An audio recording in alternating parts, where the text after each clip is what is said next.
Guys. All right. So I had a request at some point, many points, really. People ask about this all the time. And so I thought it was really important to go ahead and make a video about inner child connection and healing. There's so many ways to reconnect with the inner child. There are so many aspects of that relationship that need healing. And to me, really, it is like a lifelong journey. Our inner child is always going to be with us, and it's always going to be in need of some level of healing, just in the same way as we are, right? As we go through our lives, healing is not an end goal, right? It's not something that we do and then we're done. Healing is part of the human journey. So it's part of our process as we move forward with moving towards our true potential and creating a life that we love to live. So healing for the inner child is especially important because, like I said, they're always going to be with you. And so if that inner child is hanging on to stuff from the past that hasn't been healed yet, it's going to be harder for you to move forward in your process. So you want to, make this connection and be open to this aspect of yourself and allow it to bring things to you that need to be healed, because that's really the truth of it. Is you are the expert on you and your own inner child, your own subconscious mind. All these parts of you are what's going to heal you, right? So your job is really more about opening up to these things, creating an environment internally and externally that is safe to explore these things and to keep showing up for yourself, so that those parts of you know and trust that you really are here for yourself. You really are willing to do the work, to look within and to transmute, transform, and create magic out of whatever comes your way, right? And everything that's come your way before.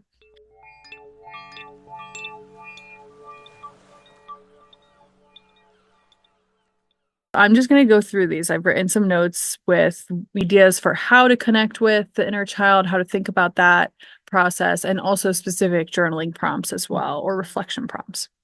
So the first one that I have is remembering joy.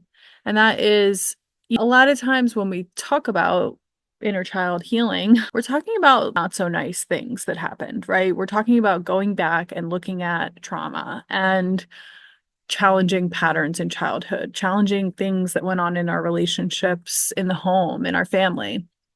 And all of that is obviously very important to do, but it's really important in my mind to also access the joyful parts of your childhood experiences too.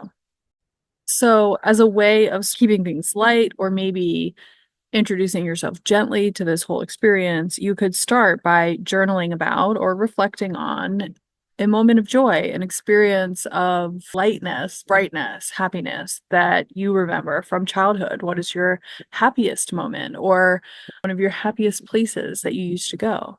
That's something that could be great to write about, and your inner child would absolutely love to go down that rabbit hole with you, I'm sure. With that being said, however, I will say also that sometimes people struggle, usually in the beginning, to get in touch with the inner child. Sometimes they can be kind of, I don't know, hard to get a hold of or a little bit untrusting.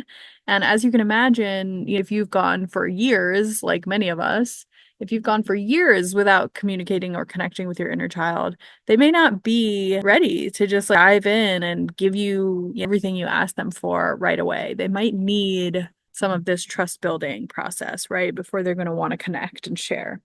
So be gentle and don't be too offended if you feel like it's not working, right? Or if you feel like you can't get in touch with them or something like that. Be patient, keep showing up. Like I said, that's the most important thing, is that that part of you knows and sees, right? That you're going to keep showing up and working on this no matter how it goes, right? So they don't have to give you all the perfect responses or give you this great, fulfilling experience. They don't have to perform in order for you to be pleased with the experience of connecting with them. So, so important. So the next one is messages to your younger self. So you can also go and you can either think about a specific time when you may have needed to hear this message, or just kind of be general and write some words of encouragement or comfort or compliment that younger self. Tell yourself all the things that nobody ever said to you, that you, if you'd only been recognized for your amazing, authentic self as a little one, that maybe you would have behaved differently. Maybe you would have seen the world differently. Maybe you would have allowed more joy and good things in your life. Who knows? But going back now can always be really, really helpful. And writing these love notes to yourself, right? Writing these notes of that you're proud of yourself, all those nice things that you want to hear deep down. The next one is expressing unmet needs. So this is, again, you can either think of a specific time in your childhood where something happened and you had some unmet needs that you know of, or you can just let it be more general and ask that inner child self or the subconscious mind to come forward and share about some unmet needs in general, right? That are still unmet today from any point in time in the past. And you just put that at the top of the page, like, what are my unmet needs? And then allow your thoughts to flow, see where it takes you. Another one is describing a place or a time where you felt safe, or maybe a relationship where you felt safe as a resource. So you can see how these prompts are also kind of going back and forth again between more positive associations and more negative things, right? Like, we can talk about bad stuff. We can talk about bad memories and, feelings and things that need to be healed or released or processed or something like that. But it is really important also to be looking back over your assets, right? What are your emotional assets? What things were set up well for you as a child? What good lessons did you learn from your family? What support and strengths did people provide for you growing up? Making sure to look for that stuff too. And because you can still use those things, right? We need to know what our resources are. We need to know what our emotional assets are so that we can lean into those even more so now as we're doing this healing work to repair other areas of our self-concept and our systems of self-healing and self-care. Another one is to recognize your inner protector. So again, for this one, you can think of a specific memory in childhood where you were being victimized in some way, attacked, or that you just felt scared or in need of protection. And you can think about how that went at the time, right? And allow your inner child to just write openly about that experience and how challenging and scary it was. Let all the emotional stuff come out around that. And I always recommend doing that first, especially if you do have an emotional charge around something. Don't jump to fix something or correct it or reframe it, right? If you haven't processed out the intense emotional material around something, you're not going to necessarily be able to just like skip to that step of, here's how I'm turning it into a strength instead of a weakness, right? Or here's how I'm turning it into a gift instead of a curse, right? That can come, it will come, it's always there, but if we don't process that emotional content first by just kind of reading on the page or however you do that, you move your body, move the emotion through you, it will be really hard for that new reframe or that new way of looking at new perspective to sink in if you haven't already got that emotional gunk out of your system. So that's really important too. But so you're recognizing your inner protector for like what did happen, what did you do to protect yourself at that time, and whatever this example is. And then like what didn't happen, right? And what would you bring in now, right? How did that inform your inner protector, right? That experience build up your armor system in some way so that you feel more protective of yourself because of that story. Or what would you do now if you could go back and change that storyline? What would your inner protector like to do for you? Or even what conversation would your inner protector like to have with you, right?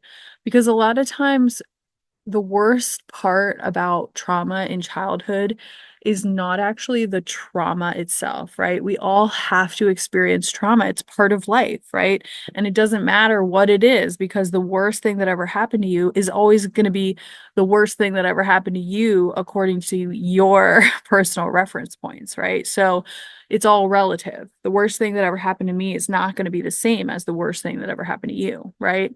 But we both are going to have something on that list because that's part of life. Trauma, quote, bad things happening, right? Things not going to plan, accidents, all these things happen.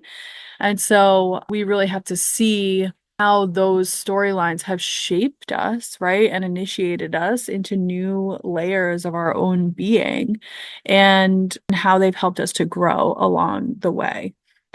So the next one is forgiving misunderstandings.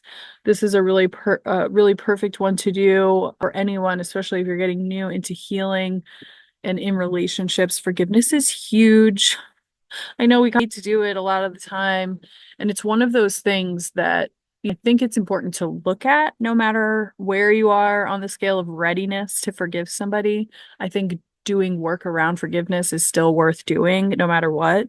However, in my experience, you will not forgive until you're ready to forgive, right? And up until that moment that you have somehow cultivated the readiness, up until that moment, it's probably going to feel impossible. How could I possibly forgive this person for doing this terrible thing? It's going to feel impossible and it's not going to make any sense. And then as you continue reflecting and growing and evolving in your own self, somehow that readiness will come around and then it will make sense. Suddenly, it will be the only thing that makes sense is to just forgive them and move forward because you'll see that it's harming you to not. So, but you can't see that till you can see that, right? In any case, this is a really powerful practice, right? Thinking about times, experiences, or exchanges with other people in childhood where you were hurt or wronged in some way, going back now and asking that inner child to come forward and talk about it and share about not only their own experience, again, get all that emotional stuff out of the way. So give them a chance to talk about the fear, the anger, the betrayal, the guilt, the shame, like anything that came up at all, right? And once you've moved enough of that emotional material out of your way, then you can also deepen the conversation to ask, well, what do you think was going through that other person's mind when this happened? And, what were they probably struggling with at that time and that may have influenced their behavior? And how do you feel now about forgiveness towards them and that sort of thing? And just basically talking to your inner child like you would talk to a child. If any problem that you're facing in your own relationship with your inner child, think about how you would talk to a little kid about that, right? And then do that through your journaling practice with yourself. It's probably going to make you feel like you're insane sometimes, but that's part of it, right? We have to be willing to lose our minds in order to find ourselves. We have to be willing to give up some of what we've been fooled into calling sanity in order to really get to know, love, and trust and heal ourselves again. I'm gonna wrap this up and I'll come back and do another one. If you want more information about connecting with the inner child, I'll share more. But for now, I'll just do one more. And that is connecting with playfulness. So again, flipping back to the more positive angle on things and giving your inner child a chance to come forward and talk about play and creativity and fun would be so amazing for you to do for yourself. Again, be understanding if you're struggling to tap into all this good stuff right away. Know that it may take time, but yes, it would be a great question to ask of your inner child about what they loved most playing with or doing, hobbies, sports, activities, games, all kinds of things from childhood, and just bathe in the good memories of that and the fun energy of that with them for a little bit. And then you might also ask them, like, what are some things or what is one thing that you wish we could be doing today? Maybe not every day or maybe every day, but something that we could reconnect with or something new that we would want to try that we really haven't given ourselves permission to do because we've been too busy or whatever. So that's another great topic to tune into with your inner child is reconnecting with playfulness. So I'm going to leave it at that for today. I hope you found this helpful. I would love to hear if you've already been trying to connect with your inner child and how that's been going, any cool experiences or messaging that you've received from your own inner child, or if you're struggling, if you're having a hard time and you have any questions, please also let me know about that. I would love to support you through this. And like I said, if you want more information on connecting with and healing the inner child, let me know because I have 5 more things already that I could talk about, but I just don't want to make these too long all at once. And yeah, thank you so much for being here. I really appreciate you.